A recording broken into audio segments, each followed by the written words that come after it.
may be seated. Shabbat Shalom.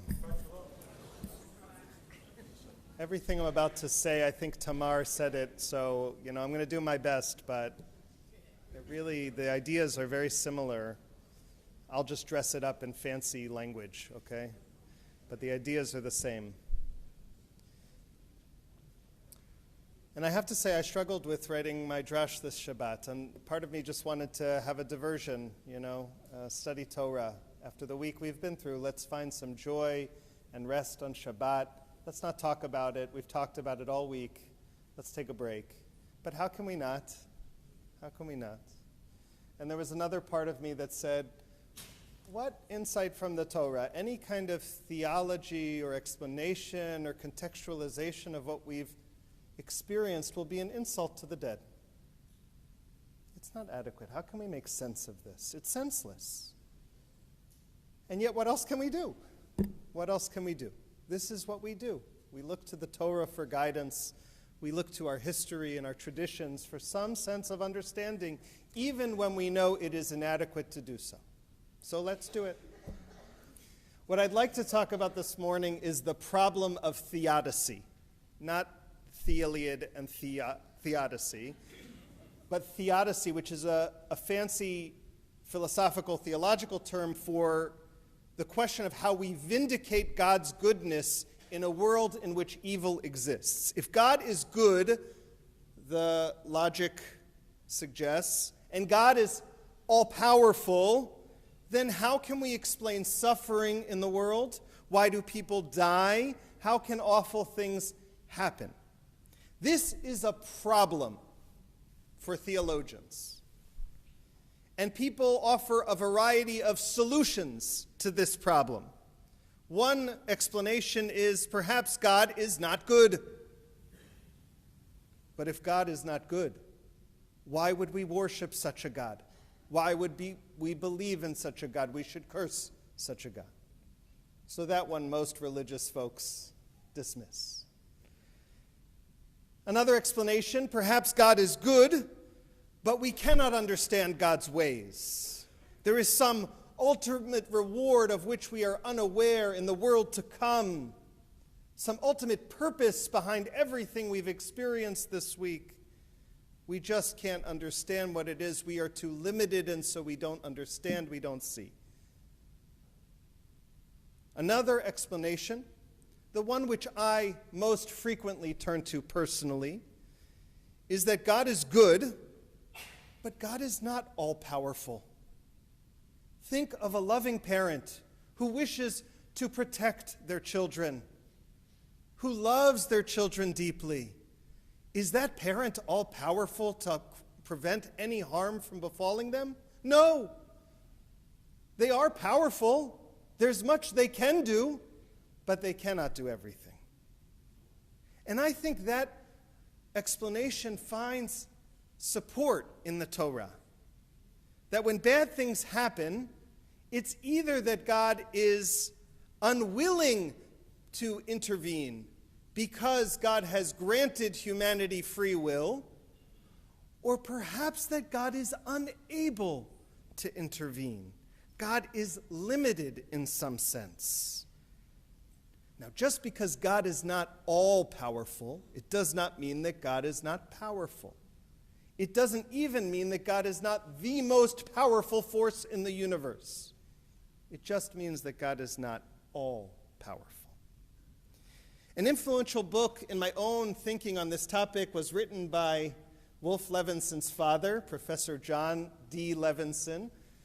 He's a professor at Harvard, teaches Bible. He's also the grandfather of Lila, Eliana, and Asher. And he wrote a book.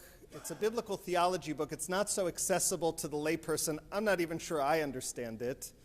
But the title, I think, says a lot about the argument of the book. The title of the book is Creation and the Persistence of Evil.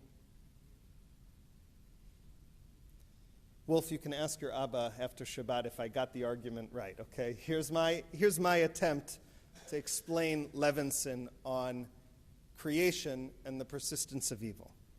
The act of the creation of the world which we read about in Parashat Bereshit, is essentially one of making order out of chaos. The tohu vavohu that Tamar spoke about, the choshech al pnei tehom, these were ancient concepts of chaotic water, chaos, unformed, void, something that has no structure, no explanation. But God enters the story and says, I will make order out of this chaos. I will create from this chaos a world that is life-affirming, life-giving. And humanity, created in the image of God, is placed on earth to be God's covenantal partner in the work of creating order out of chaos. But that work is ongoing, argues Levinson. It's not that when God created the world at the beginning, God defeated chaos entirely and eliminated it from the stuff of creation. This world was ordered out of chaos, and so chaos is still part of the fabric of the universe. It cannot be destroyed entirely. At the time of creation, God pushes back the chaos. And imagine putting up a dam against these waters, these flood waters that threaten to overwhelm us. And God says to the Leviathan, the sea monster, no, go back. Stay behind this wall. I'm trying to create an orderly universe over here. But it's still there. And it is a powerful force. Not more powerful than God, but certainly powerful.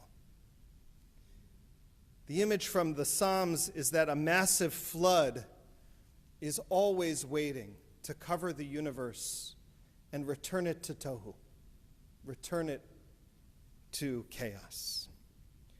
And by the end of the Parsha, as Tamar pointed out, God is saying, these people who I thought would be my partners in creating order out of chaos, they are rak ra kol hayom.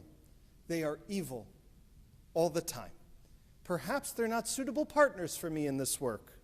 And God regrets having created us. It's an incredible line in the Torah. God experiences regret.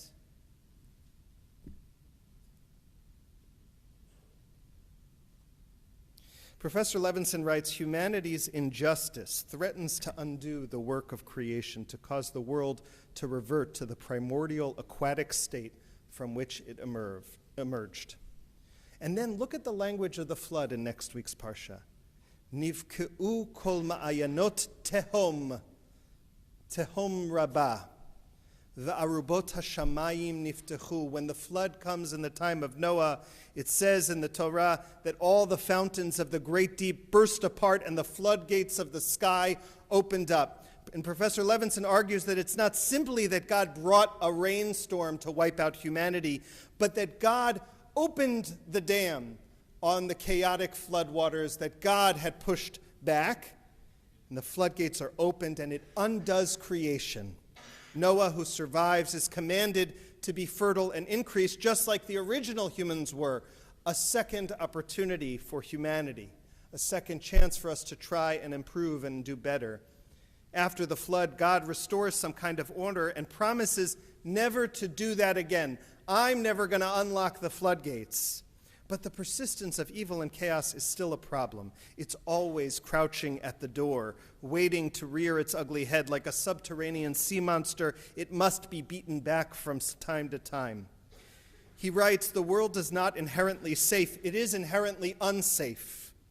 Only the magisterial intervention of God and God's eternal vigilance prevent the cataclysm.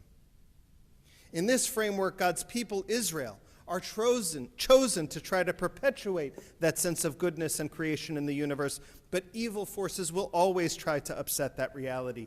Amalek, the epitome of evil, always survives. No matter how many times we are commanded to destroy Amalek, it persists.